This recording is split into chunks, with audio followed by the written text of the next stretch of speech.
Clay. Welcome to another League of Legends video. This time I wanted to do a kind of an unconventional build playstyle video again, kind of similar to some of the other ones that I've done before. I need to come up with a title for this series. If you have a good idea for a title for this series, leave a comment down below. But this is going to be focusing on things that aren't necessarily in the meta in terms of very common or popular picks. So if any of you suggest Ahri mid, that you're missing the point, my friends. You're not getting it. We're focusing more on champions that are a little bit off the beaten path. Before I did Dr. Mundo top. I think I've also done Corki mid, AP Corki mid. But these are focusing on champions or builds that are still very, very strong for what is typically done in that lane, but for some reason, whatever reason, they're not exactly popular. And so this time I'm focusing on support Morgana.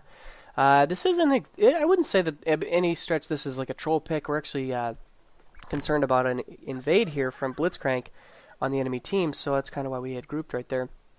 But this isn't necessarily like a troll pick like a lot of, I think, people would see many of the support picks, like support Lee Sin or something like that, which isn't really viable. But support Morgana is actually very strong. It actually has a lot going for itself, and I wanted to talk about it.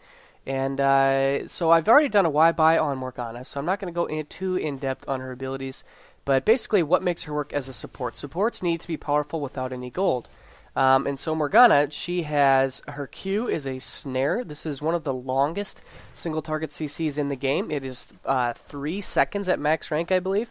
So it starts at 2 seconds at rank 1, and then at rank 5 it goes all the way up to 3 seconds of the root duration, which is very, very strong. That's the same amount of time that Fiddlesticks' Fear goes. Now, a Fear is a bit more of a hard CC than a snare, a root. A root simply prevents the champion from moving, but a Fear totally incapacitates them from controlling their character at all, so it's a little bit different in that regard, but it's still very strong nonetheless.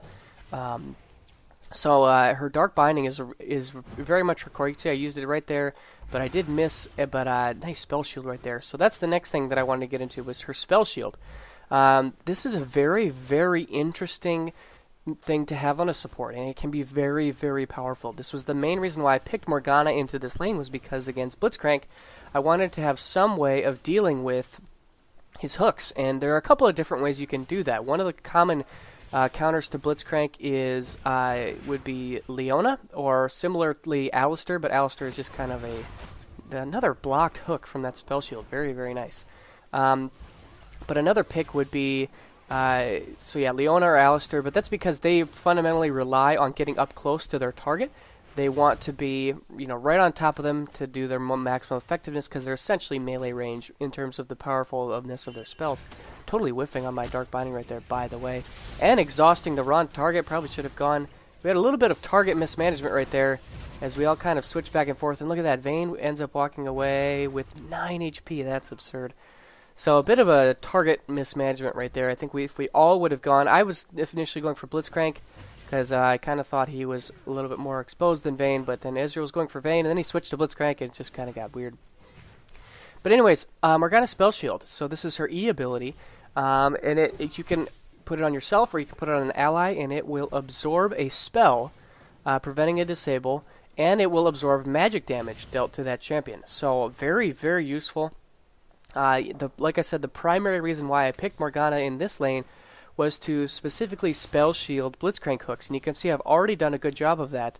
So I'll apply the shield. So with the Blitzcrank hook, they're fairly predictable. You can usually tell if you've played any Blitzcrank, you have an understanding of what the windows that you're looking for. And actually, this was unfortunate Vayne.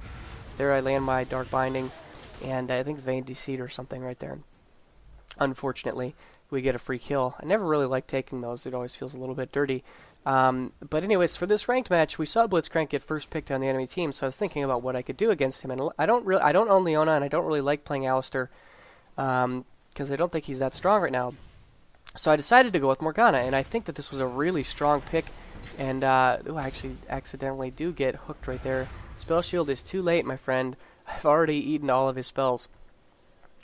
So I picked Morgana specifically for the Spell Shield. So the idea is that Blitzcrank hooks are very predictable. You can kind of see him charge them up. You can see him and you have an understanding, a basic idea of when he's going to want to try to hook you, his tells are usually pretty clear. And so anytime I see Blitzcrank ready himself for a hook, I will apply the spell shield either to myself or to my ally, and that'll usually take care of it right there. So very, very powerful ability, this spell shield.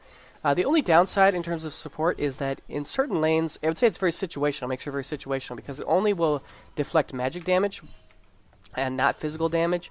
It doesn't do anything against auto attacks, which is the primary form of trade between AD carries. So if you're playing against like a Caitlyn or a Graves, who pretty much does entirely physical damage, Vayne, this really doesn't do anything for Ezreal against Vayne, except for maybe the Condemn. I guess you put it on Graves, but it won't block the damage. It will just prevent the disable. So it really won't do anything for my AD carry in terms of trading with Vayne. It'll only pretty much block the spell from Blitzcrank. So you want to really focus on only using Morgana against champions. So like champions with big time tells, like I don't know, Leona, Blitzcrank, Thresh would be another good choice. They've got these big wind up, long, easy to see. You can see exactly when Leona's going to dive in. You can tell when she's going to throw down her ultimate. With Thresh, you can see him wind up his hook. So you have these tells. And so if you can react quickly enough, you can pretty much totally shut down their crowd controls, which is very, very powerful. Blitzcrank is only good if he can get hooks off. I actually hooked Ezreal, and then he E'd away, and then I got hooked. That was kind of funny, but I exhausted Vayne, and get a nice Q right there onto Blitzcrank to keep... I can't go after Vayne right now. I can only kind of help support Ezreal in this endeavor. But let's see if I can land. It looks like Vayne is going to get away again with 30 HP. Are you serious? And it looks like Ezreal is going to pick up this kill. So very nice stuff right there. So anyways, Morgana is a bit of a situational pick. I would say you want to pick her against heavy magic damage, which should be specifically like Corki. He's a very heavy magic damage dealing AD carry. Or supports that have these big hard CCs that have these big tells. That's when Morgana is at her best. So against Thresh, against Blitzcrank, against Leona, against Corki, those are lanes in which she's really going to thrive. And actually, look at how low Jarvan is getting. I cannot help him, unfortunately, and he does end up going down, but he did get the dragon. I blinked from the tick from his red buff, so the Jarvan giving up his life for the dragon. Very, very nice right there. It looks like Ezreal's going to have to flash over the wall because he ran out of mana. So then, let's see her W. Tormented Soil is pretty much worthless in terms of being a support. The only thing that really provides utility is that it reduces magic resist, which is nice. But I tend to max this ability last when I'm playing her as support because you don't really need it for the damage, and you don't really. I mean, like I said, reducing magic resist is of limited value in the bot lane because you're mostly dealing with auto attack champions unless you're playing with Corki. Those phosphorus bombs are going to hit pretty hard. There was a nice, I think I actually spell shielded Blitz's knock-up on Ezreal right there, so that was another nice spell shield. So the W is pretty worthless, but still, I mean, reducing magic resist in team fights is definitely not a bad thing. Gives her a little bit more utility. And then I already talked about the spell shield, very, very powerful. I max this second. I tend to max her Q first just for the increased snare duration. Then I max spell shield second. It'll lower, it will lower the cooldown. It'll increase the strength of the spell shield. And then, lastly, her ultimate, Soul Shackle, is very, very useful as a support because it will deal damage to them, it will slow them, and then if they stay in the tether for 3 seconds, they are stunned. So this provides her a potential AoE hard CC. And I would say that there was a nice dive right there. Let's actually watch this one more time. Because I know that I missed. When in this previous engagement, I know that I totally whiffed on a Q on Vayne. So I was like, hey, I got to make up for this. So there's the point blank range Q, and I'm going to tank a turret shot and get out of there just fine. So very easy tower dive there from Ezreal and myself. But anyway, so then her ultimate. I think that this reminds me a lot of Fiddlestick's ultimate. Whereas, and what I mean by that is that with Fiddlestick's ult is that teams and people are so accustomed to freaking, like when Fiddlesticks ults when he's playing jungler or mid lane, it's a really big deal. People like freak out, they run away, they focus him. With Morgana, it's a very similar respect because a lot of people are used to seeing her mid, and when those tethers come out, you know, people freak out and they're like, "Oh my gosh, I got to do something to get away from this." There's this really bad, you know, I'm gonna get stunned, and I don't want to do that. So you kind of, even if you aren't doing a lot of damage, you know, because the base damage is fine, but it's really not that high. But you really want this for the CC. So having that potential AoE CC is really nice, and also it kind of forces the enemy team to deal with you for a split second, especially if you get right into the middle of them during a team fight. If they focus you, and generally, you know, supports will blow up very quickly, but even if they're just wasting a couple of spells on you, that's cooldowns that are not being used on your AD carry. And that's cooldowns that are not being used on your tank or your mid lane. So you want to you're tanking by fear. You're not necessarily tanking just because you are in fact tanky and you can get in the middle of things. No, you're tanking because people respond to you. So that's very useful, very, very useful thing to have on a support, is this ability to force people to deal with you when they probably shouldn't, and they probably do not want to. They should be focusing their spells on the damage dealers. But because you kind of force them to deal with you, there's a nice binding right there. A couple of bindings there, the light binding and the dark binding. Unfortunately, I spell shielded myself, and Blitzcrank got Lux hooked in. Lux got hooked a few too many times in this game, actually, unfortunately. But anyway, so that's kind of the core concept behind support Morgana, is you've got your Q for the really, really long snare, good lane dominance. You know, the fear of a 3-second snare is very, very powerful in lane. You've got the spell shield to help deal with heavy magic damage, or to specifically deal with like these high impact crowd controls like Blitzcrank's hook. And then you've got your ultimate to kind of force people to deal with you, and also to get that stun in. That AoE stun is so powerful. AoE crowd control, hard CC is so useful in team fights. And so yeah, that's kind of her kit. And I would say that Morgana is potentially very, very strong. I would not pick her into every game.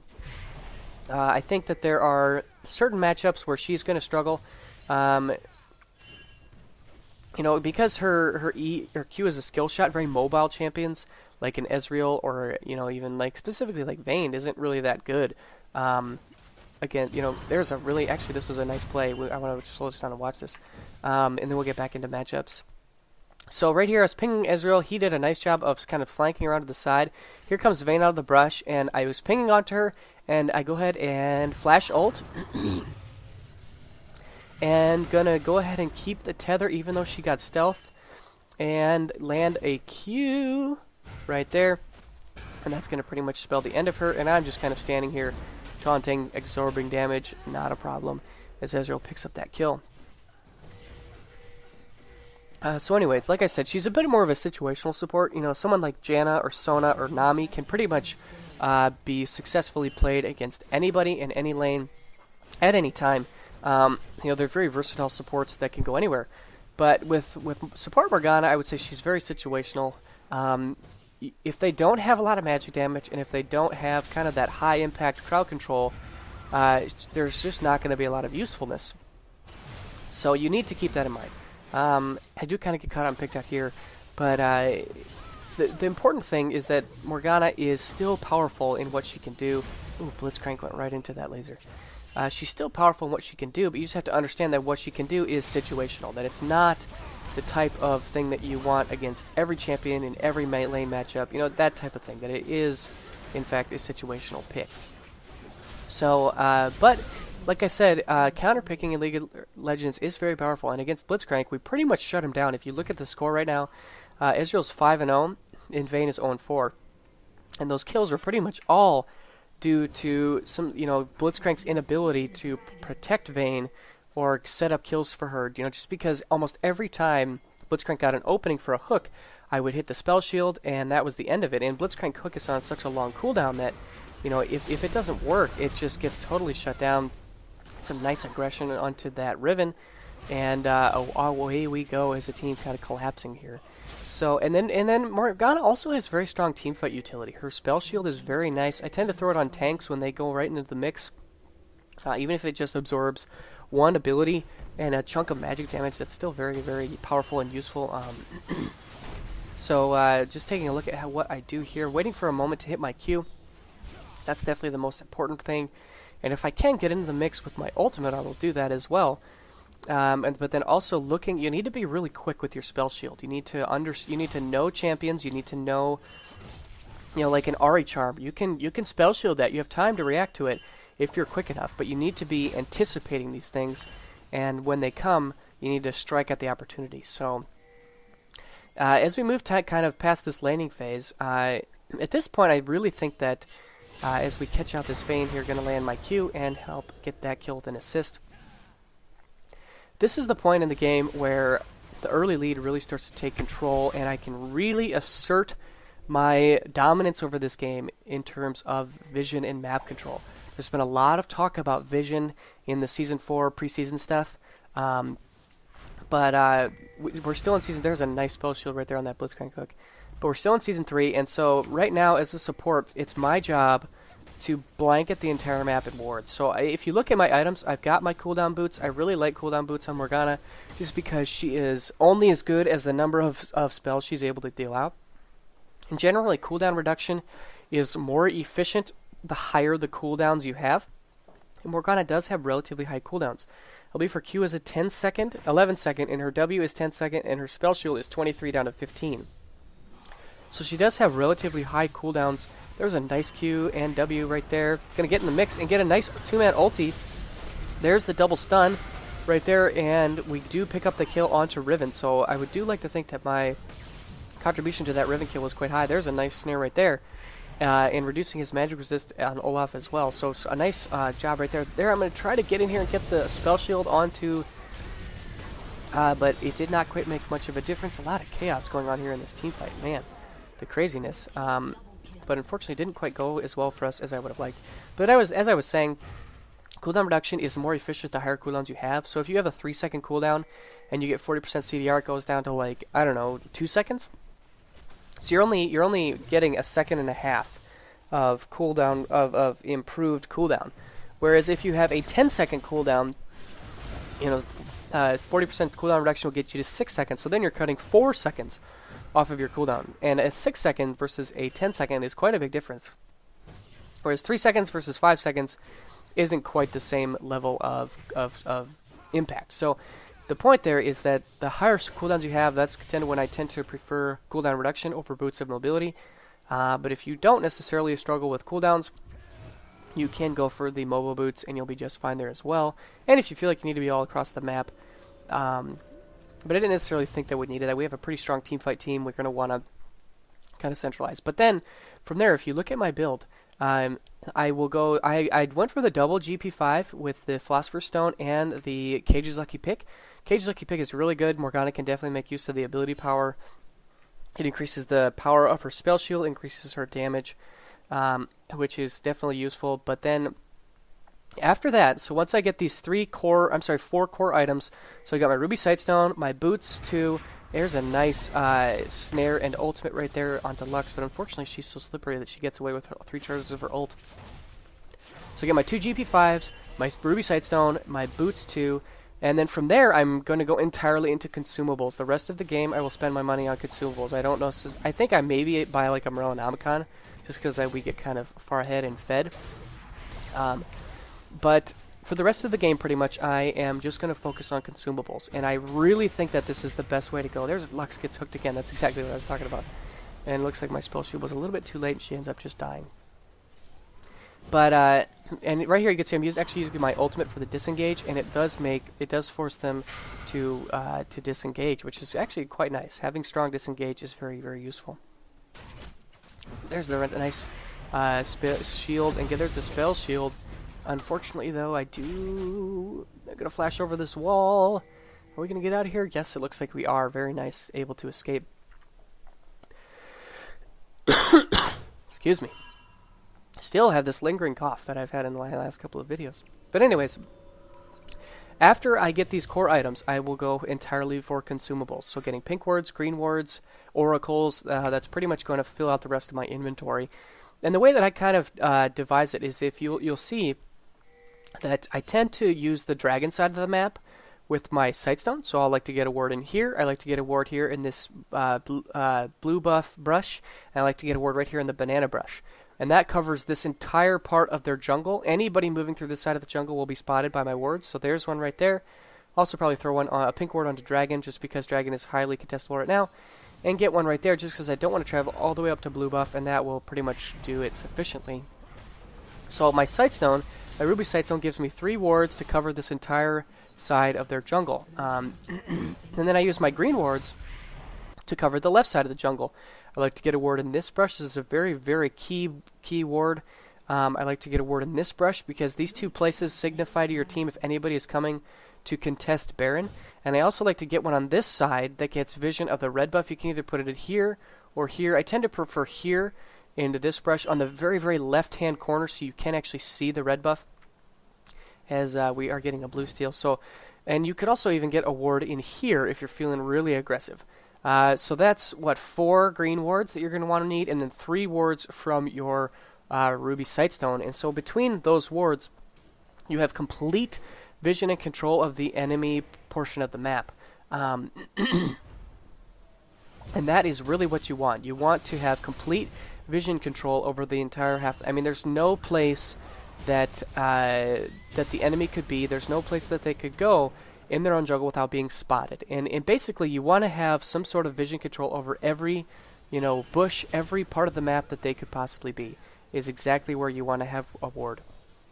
And you can see it. This ooh, nice dodge right there. There, I'm going to get only a one-man ultimate, but I'm going to eat a Blitzcrank hook, which I'm more than fine to do. And getting focused by Vayne, which is also, like I said, more than fine to do. Please, Vayne, please focus me. I would love nothing more. There's a nice ward right there, as it looks like actually Vayne did get picked up. Are they going to get the kill? Looks like she is going to get picked off. Nice job. Good spell use right there.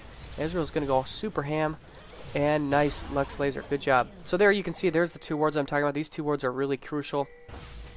And actually, it looks like my Sightstone wards ran out. But even just looking at the map, we have very, very strong vision control over the left side of their jungle and vision over kind of the blue buff. I would really like to improve this. But I cannot stress enough the importance of vision control.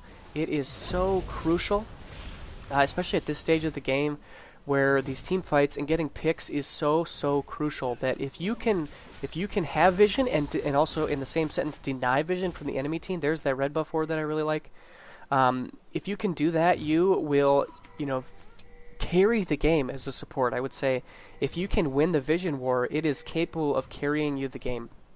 Because it looks like I did actually upgrade, but then I sold it because I didn't feel like I really needed to get an Oracle's Elixir. But if you look at my inventory, I've got my 2 GB5s, I've got my Boots 2, I've got my Ruby Sightstone, then I've got Oracle's Elixir, and 5 green wards. I wish you could carry more in one inventory slot, but alas, you cannot. As we do pick up Vayne, there's a nice Q and ultimate, and I got my exhaust out onto Riven before I died, so contributing to 2 of those kills and going down myself is fine. I'm more than happy to sacrifice my life for 2 kills on the enemy team. You can see, look at how things are going between Blitzcrank and I. I am spending much more money on consumables. He is going for, I don't really know exactly what he's going to turn these items into. Yeah, not really sure at all, but all he has is his Ruby Sightstone, and compared to the vision that I'm granting, that is not going to be enough. That's not going to be near enough to do enough to allow the team to have the same amount of vision that I'm granting to my team. There's just no way. And so if you look, all I did was replenish, got 5 more green wards, got a new Oracle's Elixir for when this one runs out, even though this one's only about a quarter of a way through its duration. And there, I'm going to throw down, there's that Banana Bush ward. There was some team fighting here. Going to go get the Spell Shield onto, that actually whiffed on my Q, so very poor overall right there, which is going to force me to flash away. Bit of a misplay, unfortunately, but it does look like, again, yep, she got caught out, and she's going to die. Kind of whiffing on my spells right there. I think I used my ultimate and then ran away, and then it looks like I am eating some of the damage from Riven with my Spell Shield, and they're doing some nice work there. The Jarv Man's going ham. But again, as a support, this focus on consumables I really think is the best way to spend the money that you get. I even got Home Guard boots there. That's pretty much the only luxury that I can afford.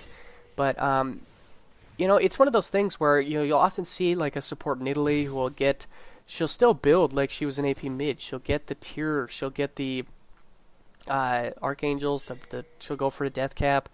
And in my opinion, those build paths don't make any sense because, you know, you're not going to be able to deal enough damage to actually make it count, to actually make it worthwhile. You're just, even if you, steal CS, even if you try to steal kills, you know, you are just going to be, you know, only a fraction of what you would be if you were a mid laner. So I would say that instead of having kind of a 1/3 as powerful mid lane, you know, Morgana, I want to be the uber vision Morgana, and I want to provide my team with complete map dominance through vision. Vision control is so much more beneficial and important than being that kind of fraction of the cost AP mid laner. It's just my thought on the matter, because vision is, I am getting a little bit, you know, repetitive here, but I cannot stress enough to you guys how important vision is. Vision is so crucial for winning games, and especially when your team gets a lead. Look, we have like a 3k gold lead right now, so we're not that far ahead, but we can definitely take control of this game through vision. If you just look, let's just pause the game right now, and if you look at my team's vision, we've got wards here, here, here. We have complete vision over almost the entire enemy team. And we even have the dragon side of the jungle. Let's go ahead and look at their vision. They don't really know. They've got one ward right here, which does see a couple members of our team, but they don't have a vision over any big objectives. They have no vision in our jungle compared to all the vision that we have. And in this type of a... this is going to win us the game. I mean, I don't hold this lightly. I cannot underestimate the power and importance of vision. So anyways, that's kind of why, that's my rationale as to why I think, and actually Lux gets a cheeky red buff steal right there with her E. That's why I tend to throw so much money into vision. And I tend to really not, you know, focus on objectives. There's getting a nice ultimate, getting my Q onto Vayne before I end up going down. And actually this teamfight's not going very well for us. Ezreal did manage to kill Blitzcrank, but that's just about it. Ooh, a nice laser from Lux. And check this out right here. Oh, shoot. Riven with the lifesteal, able to tank that. But Lee Sin is able to make up for that quite nicely. And, ooh, almost Olaf. Oh, wow. Lux was down to 38 HP. Very, very low. So, anyways, for the rest of this game, I'm really just going to focus on maximizing utility. I want to be as powerful as I can be in terms of vision. And so, yeah. I did actually upgrade to Morellonomicon, which does set our vision behind. I did pick up an Oracle's Elixir to try and clear out some of their vision. Let's take a look at what they've got. They still have that one ward only, and I am getting a ton of wards down, just clearing out all of the vision that I possibly can. Saw them coming, so I decided to take the long way around just to stay safe. Going to clear out that ward onto Dragon, and it does look like we got a pick right there. Gonna get a nice... Oh, I missed my Q, but there goes the exhaust and my ultimate. Waiting for Lux to catch up. She did actually whiff all of her spells, unfortunately. So our damage output is greatly hindered, and I think that Ari's just gonna get away with her ult, unfortunately. But still, ooh, Lee Sin, nice. Actually, Lee Sin's gonna pick up that kill. What a boss! He's going super ham. Gonna throw down my spell shield onto him, just to eat any sort of condemns or any sort of spells that may be coming his way. And he is going to get out safely. Wow, what a beast. And we're all driven quite low. Jarvan is very low. I'm quite low. Lee Sin is very, very low. But we did manage to pick up 2 kills right there. And we're going to steal a blue buff. So if you just look at the power of vision control, we've managed to get almost every dragon. We stole their blue buff the last couple of times that I can remember, and I don't think we have gotten Baron yet, but we have been in a much stronger position to handle Baron. So there we go. I finally get my green wards back in stock. There's a nice ward. There's a nice ward. Going to clear out the dragon pit. Getting a nice ward in there as well, and there. So right here, this is the exact vision setup that I really think that you want. Getting all this vision. Look at this. This is beautiful. Having vision of absolutely everywhere, and as we team fight, gonna use a nice ultimate right there, and there they go. Everybody's going down. Gonna try to protect this Ezreal, even though I cannot disable Olaf. There's a nice binding onto Blitzcrank, and just kind of, especially trying to peel. Ooh, it looks like Vayne procced her silver bolts. going to try to peel a little bit for my carry. Actually, that was on me. I ended up dying. Wow. That's okay, though. Like I said, I'm not afraid to die. 0-4 and 18 compared to 0-5 and 12. So I have 6 more assists than Blitzcrank, which is something that I am definitely happy with. Doing my job to the T. So, yeah, we're just, at this point, there's just not, I'm not going to be able to carry this game through damage, but I am carrying this game through vision. And so basically I'm just putting my team in the best position they can to make informed decisions. For Jarvan, he's going to be our initiator. If he has total vision over the entire enemy team, he's going to be able to make the correct call and initiate at the proper moment. It's not one of those situations where we don't really know where they all are, so we're just kind of guessing. This is much more of a situation, and there we get a nice pick off. There's a nice ulti, but only going to get the stun onto Riven. Going to try to peel for my carries now. Instead of diving the backline, you're much better suited peeling for your carries. And it looks like there's a nice exhaust onto Olaf. He definitely is very much hurt by that exhaust because he definitely relies on move speed and attack speed. No built-in gap closer. Lots of attack speed steroids. And so really, really powerful use of exhaust right there to help save my team. Blitzcrank is pushing our bot turret, but we don't care because we're just going to go ahead and end this game. So anyways, that's support Morgana. She's definitely a little more situational than other supports. She can't really thrive in every lane possible, but she still is very, very strong at what she does. If you've got a support or enemy champions that have that very predictable, high-level crowd controls, if you've got a lot of magic damage, she fits right in, and she does very, very well for herself. So overall, a very good game. Focusing on keeping Ezreal alive against Blitzcrank, totally shutting him down as a pick, and which I think I did very successfully. If you look, Ezreal got 11, 2, and 8, compared to Vayne, who did not have the same amount of success, especially early on. At one point, he was 0, 4 to 5 and 0, and then after that, just focusing entirely on consumables, elixirs, green wards, and then my sightstone.